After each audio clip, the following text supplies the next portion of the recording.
Alors ? Les générations nées à partir de 1920 jusqu'aux milléniaux, qui sont nés vers 1980, ont été celles qui ont le plus occupé des postes dans l'État et sont restées le plus longtemps au pouvoir. Dans l'histoire, cela s'est produit pour deux raisons. La première, c'est que jamais l'État n'a été aussi grand qu'à partir de 1920. Dans le monde entier, il y a eu une énorme croissance des gouvernements avec plus de postes publics, qu'ils soient pourvus par concours, par nomination, par commission ou autre. Et deuxièmement, ces générations ont connu la plus grande explosion de l'espérance de vie, ce qui leur a permis de rester à des postes de commandement plus longtemps que jamais auparavant. Et il n'est pas étonnant qu'aujourd'hui, beaucoup de ces dirigeants mondiaux, en particulier parmi les membres des parlements des pays, aient entre 70 et 80 ans. La moyenne d'âge mondial des parlementaires se situe entre 50 et 55 ans, mais les chefs de parti, les dirigeants parlementaires, ont entre 70 et 80 ans.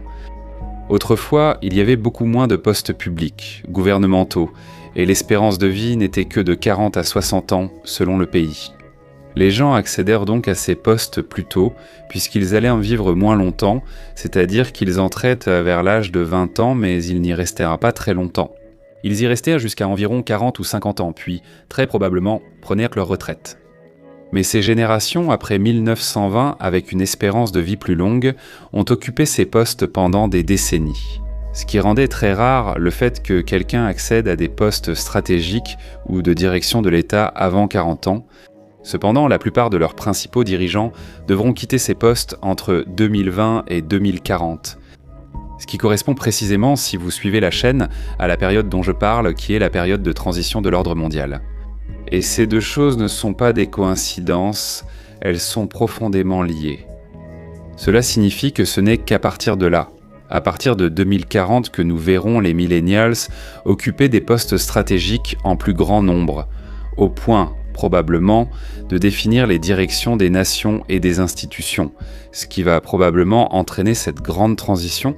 Dans l'ordre des choses, cela a été l'effet de l'union de deux processus structurels, l'expansion de l'État que j'ai mentionné et l'allongement de la longévité, qui en fait se sont superposés au XXe siècle et ont défini la composition générationnelle du pouvoir entre 1920 et 1980. L'État moderne a connu une double croissance quantitative, avec l'augmentation des postes et des fonctions, surtout après les guerres mondiales, et la consolidation de l'État-providence et une croissance qualitative, avec la professionnalisation et la technocratisation des bureaucraties. Parallèlement à cela, l'espérance de vie mondiale est passée d'environ 40 ans à 70 ans, ce qui a prolongé la durée de présence des élites politiques et administratives dans les pays. Et cette combinaison a produit une élite étatique plus dense, plus stable et plus âgée que durant toute autre période antérieure de l'histoire mondiale.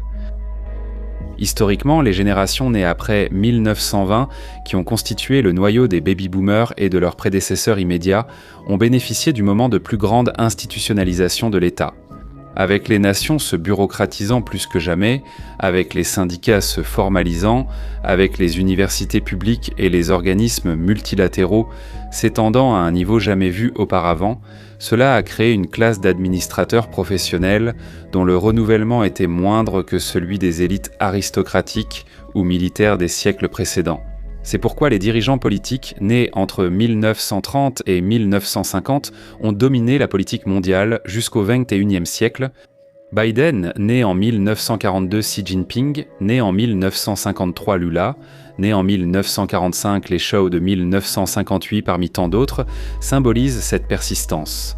Cette élite a prolongé sa présence non seulement grâce à la longévité biologique, mais aussi grâce à la longévité institutionnelle, et cela est important. L'État est devenu un système fermé, avec des barrières formelles et informelles d'accès.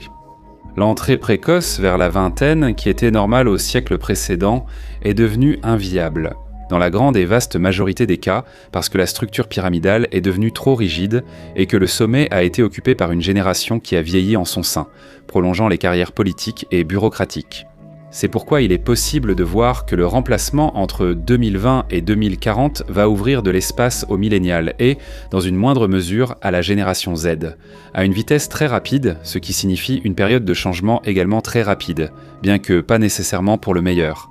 Nous parlons d'un effet de barrage, où cette accumulation générationnelle anormale dans ces postes a mis plusieurs décennies à se consolider, mais en contrepartie, elle va connaître un renouvellement relativement rapide, de seulement 2 ou au maximum 3 décennies. C'est une transition démographique et institutionnelle. Le départ naturel des générations précédentes, par la retraite ou le décès, coïncide avec une crise fiscale et technologique qui va forcer des réformes dans le format même de l'État, en réduisant les postes redondants et en automatisant les fonctions.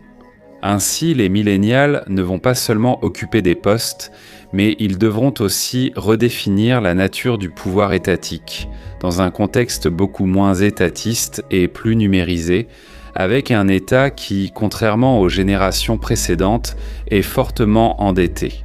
Et cela est assez nouveau, car si l'on regarde les événements historiques avant 1920, on voit que la rotation des élites était beaucoup plus importante, avec quelques exceptions. Voyez par exemple que les généraux de la Seconde Guerre mondiale étaient prends-lieutenants ou capitaines pendant la Première Guerre. Et il en va de même pour les hommes d'affaires et les politiciens des pays impliqués, avec quelques exceptions, comme Winston Churchill qui a déjà joué un rôle en tant que membre de l'élite dans les 2 conflits.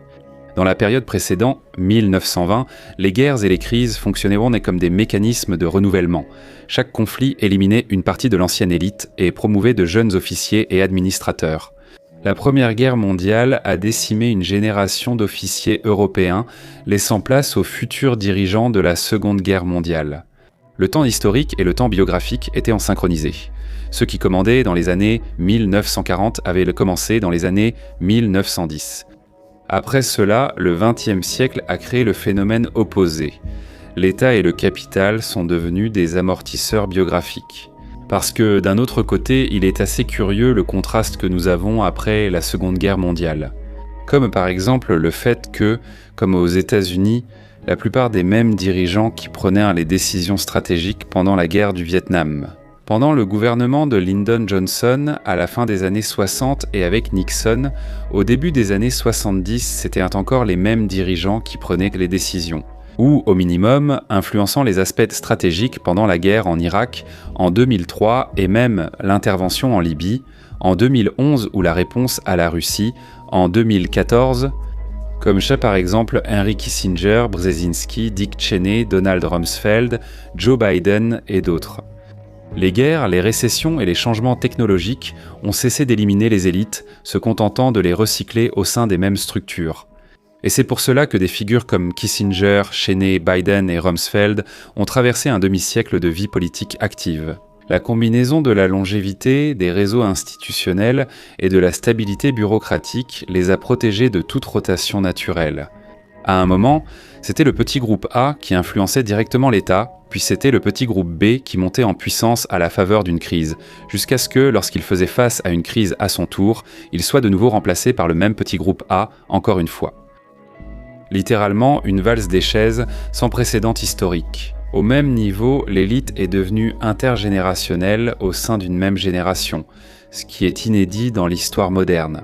Même dans l'Église catholique institutionnelle qui a duré des milliers et des milliers d'années avec peu de mouvements politiques, nous voyons que la différence entre les anciens papes, d'un pape à l'autre, était bien moins profonde qu'aujourd'hui. Chaque pape a maintenant une influence profonde, qui change radicalement la dynamique de l'Église catholique d'un pape à l'autre.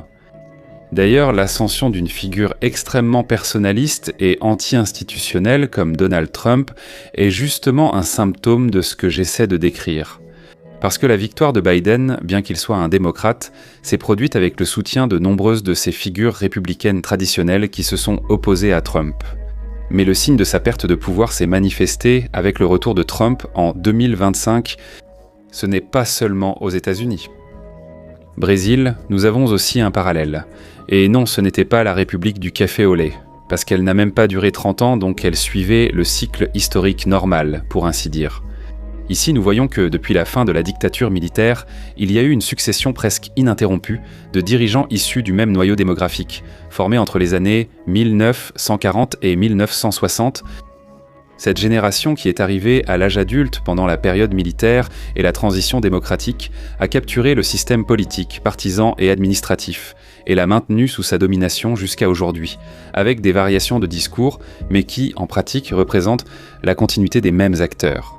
Les exemples les plus clairs ici sont Lula, qui était un syndicaliste émergent dans les années 70 et un leader politique depuis 1980, Geraldo Alckmin depuis 1977, Ciro Gomes depuis 1985, Temer depuis 1983, Fernando Collor depuis 1982, Ronan Calheiros depuis 1988, Guilmar Mendes depuis 1976, Augusto Hara depuis 1987 entre autres. Je pourrais en citer plusieurs toute la journée.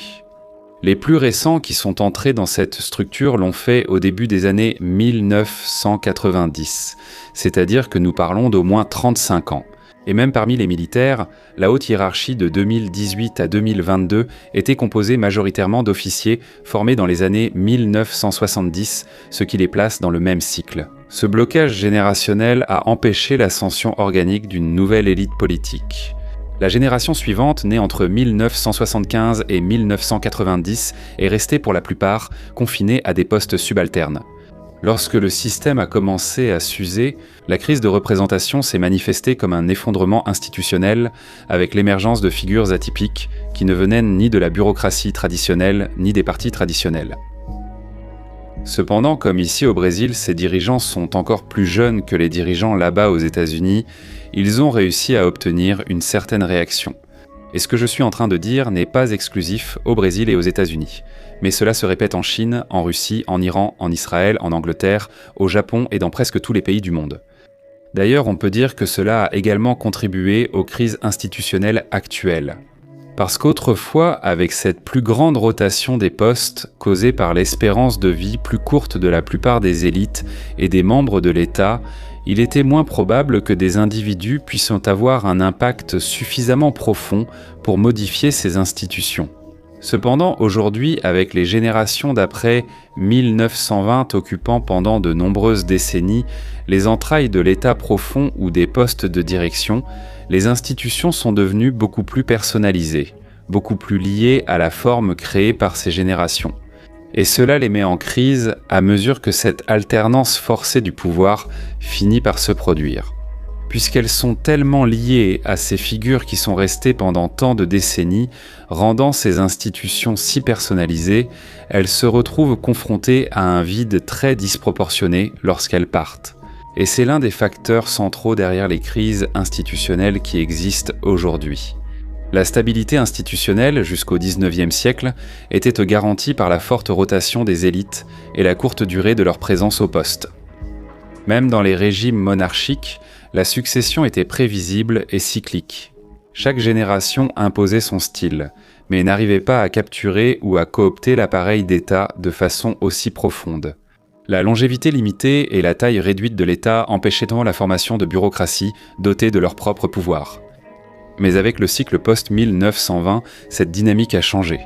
L'État s'est étendu et l'espérance de vie s'est allongée. Elles ont créé des oligarchies administratives et politiques de longue durée qui ont colonisé les institutions de l'intérieur vers l'extérieur. Au lieu que l'État soit une structure impersonnelle comme auparavant, il est devenu un écosystème de réseaux personnels et idéologiques entrelacés, ce qu'on appelle aujourd'hui de façon générique l'État profond, mais qui est en essence la cristallisation générationnelle de l'élite bureaucratique. Ces groupes sont restés pendant des décennies dans les mêmes sphères de pouvoir: ministères, tribunaux, universités, entreprises d'État, organismes internationaux. Cela a créé 3 distorsions. La première a été la personnalisation institutionnelle. Parce que, comme je l'ai dit auparavant, les institutions en sont venues à refléter les visions et les loyautés des individus spécifiques qui étaient membres de ces institutions et non plus les principes institutionnels qui les ont fondés. Ainsi, l'alternance du pouvoir ne remplace pas seulement les politiques, mais l'ADN même de ces institutions. La deuxième a été l'inertie systémique où, grâce à la longévité, une culture interne résistante au renouveau s'est créée. Même lorsque de nouvelles générations arrivent, elles se heurtent à des codes, des réseaux et des valeurs déjà très solidement ancrées par ceux qui sont là depuis plus de 30-40 ans. Cela produit un dysfonctionnement entre les nouvelles exigences sociales et technologiques et le comportement des institutions. Et la troisième, c'est que cette crise de succession, qui en vieillissant et en commençant à se retirer, a fait que cette génération a laissé derrière elle des structures excessivement personnalisées, où la plupart ne parviennent pas à se maintenir sans leurs leaders originaux, créant ainsi un vide institutionnel qui apparaît à cause des règles et des pratiques qui ont cessé d'être impersonnelles. Le résultat, c'est ce que nous voyons aujourd'hui. Des crises institutionnelles comme symptôme d'une décompression générationnelle avec des institutions qui ne sont pas seulement en conflit idéologique, mais aussi en transition biologique.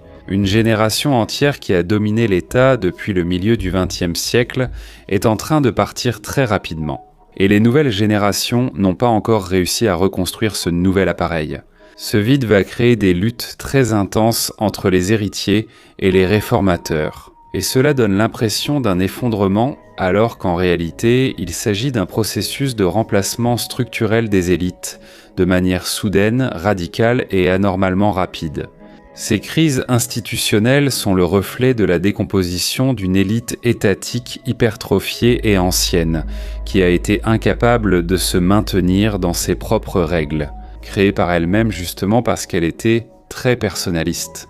Et comme je l'ai dit auparavant, c'est un effet de barrage, car ce qui s'est passé entre 1920 et 2020 a été une accumulation générationnelle anormale, une anomalie historique jamais vue auparavant, une concentration prolongée de pouvoir et de capital institutionnel au sein d'une même cohorte démographique, qui a bloqué la circulation naturelle des élites.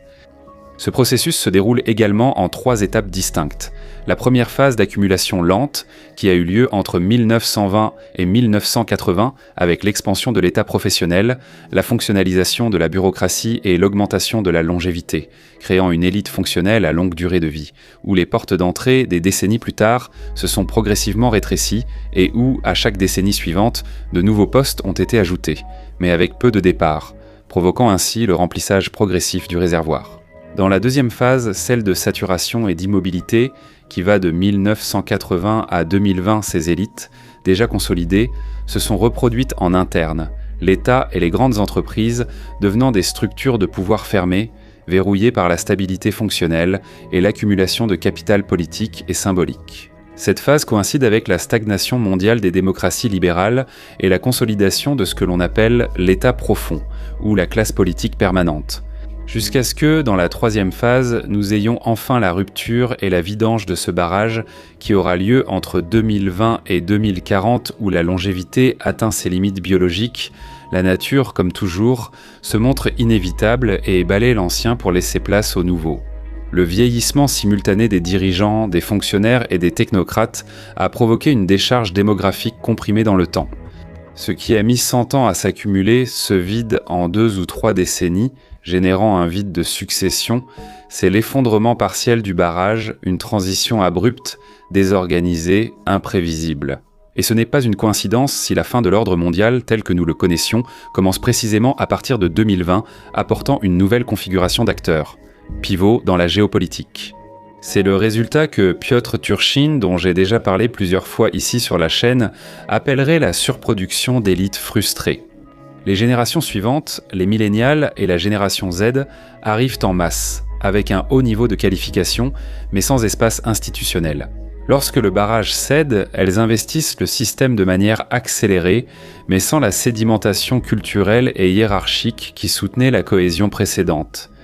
C'est comme un barrage qui cède, d'abord lentement puis de façon accélérée, emportant tout ce qui était auparavant immobile avec les eaux. Et comme dans cette métaphore que j'ai faite, cela ne vient pas sans un potentiel destructeur que cela va aussi apporter, variant d'un pays à l'autre. Et cela explique pourquoi le remplacement actuel tend à être plus turbulent que n'importe quel autre des 19e ou 20e siècles. Le pouvoir ne change pas seulement de main, mais il change aussi de densité temporelle. Le temps politique et le temps biologique, autrefois synchrones, se compressent désormais. L'effet de barrage n'est pas seulement générationnel, mais aussi chronologique, où des décennies d'immobilisme sont maintenant suivies par une décennie d'accélération chaotique. L'auteur relativement méconnu au Brésil, mais qui a récemment beaucoup attiré mon attention, est l'italien Gaetano Mosca, qui parle dans La classe dirigeante de 1939, quelque chose de similaire à ce que nous voyons et qui finirait par se révéler prophétique. Il a formulé la thèse selon laquelle toute société, indépendamment de l'idéologie, s'organise entre une minorité dirigeante, la classe politique, et une majorité dirigée. Jusque-là, d'accord, rien de nouveau. Cependant, il soutient que cette minorité tend à se perpétuer, en créant des mécanismes d'autoconservation institutionnelle, comme le contrôle de l'éducation, des carrières administratives et des symboles de légitimité, jusqu'à ce qu'une nouvelle élite, mieux adaptée aux changements sociaux, la remplace. Mosca ne parle pas explicitement de la longévité biologique, car ce n'était pas encore un sujet démographique pertinent au XIXe siècle, mais il décrit le même phénomène que nous observons en termes fonctionnels, comme l'allongement de la durée de présence des élites dans les institutions, la fermeture progressive des canaux d'ascension et la crise de légitimité qui en découle, lorsque cette élite cesse de représenter les forces sociales vivantes. Le concept clé est celui de classe politique cristallisée, où l'élite en vient à confondre son propre intérêt avec celui de l'institution. Beaucoup peuvent dire que c'est normal, et cela arrivait même dans le passé, mais pas au niveau atteint après 1920.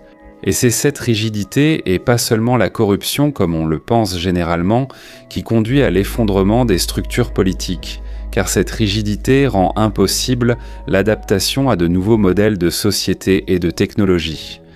Et s'il y a une chose qui est permanente en géopolitique, c'est la loi de Darwin, où seuls les plus forts et ceux capables de s'adapter survivent.